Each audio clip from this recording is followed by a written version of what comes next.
It was my first solo trip a year after my divorce. I'm in a cave in Guatemala with a bunch of 20-year-olds. I'm nearly 50.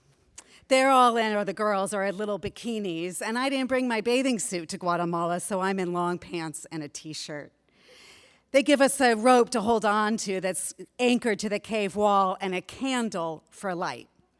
The water gets deeper and deeper and deeper, and pretty soon I'm in water over my head, trying to pull myself along with the rope and keep the damn candle lit.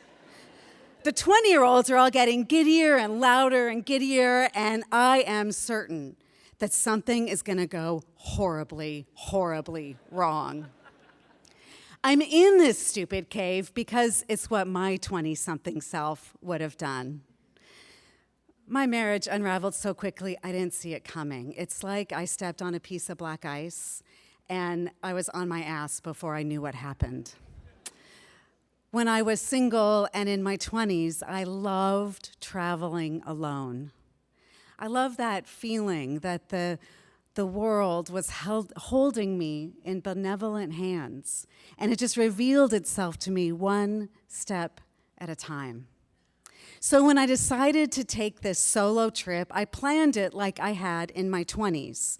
Central America, on the cheap, not many plans ahead of time. When I decided to see the turquoise pools of Semuc Champay, I opted for the cheap option, which was the caving adventure inclusion. I don't even like caves. As we're going along, the 20-somethings love it, clearly. They love it when we have to wedge ourselves through a narrow little keyhole. They love it when we go up not one, but 2 ladders under waterfalls. While water is exploding in our faces, they're all, woo-hoo! I'm looking around for safety helmets. The cave opens to a really large cavern with a high platform. They all start scampering around like little goats, yelling and carrying on. It's great America in there. They're jumping off the platform into a deep pool. It's Cannonball City, and I'm sitting huddled, cold, tired, and pretty certain someone is gonna die. After about 2 hours, or it could have been 2 years, I don't know, we were finally almost out of the cave. I could literally see the light at the end of the tunnel. And my foot slips on a rock. I try to catch my balance. I reach for the cave wall, and I miss. And I fall, and I slam my back hard against a rock. It hurt so bad for a minute, I thought I broke my back. I sit in the cold water. I kind of hide my face because I don't want anyone else to see my tears. I am so ashamed. I am the old lady who fell. I get up slowly. I can walk, but barely.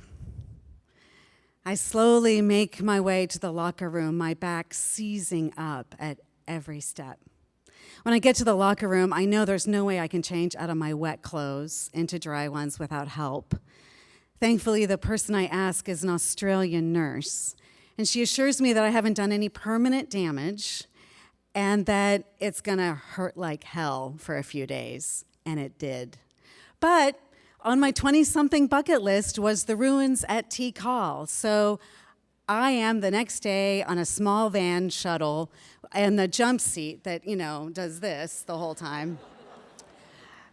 Feeling every bump, jostle, and ditch, and my back just tightens up. It just sends shockwaves of pain through my whole body all the way up to Flores. When we finally get to Flores, I get out. My body just locked in a tight grimace. The van driver takes our luggage off the top and puts it on the sidewalk, leaning against some homes. Well, the sidewalk is about 2 feet high, and I'm on the street level. And with my injured back, there's no way I can step up to get my luggage or reach for it. So I turned to a young woman who had been in the van with me, And I ask her if she could hand me my bag. And she rolls her eyes and walks away. That night, I'm sitting on my hotel terrace, and I finally admit that my 20-something travel days are over. I am a grown-ass woman.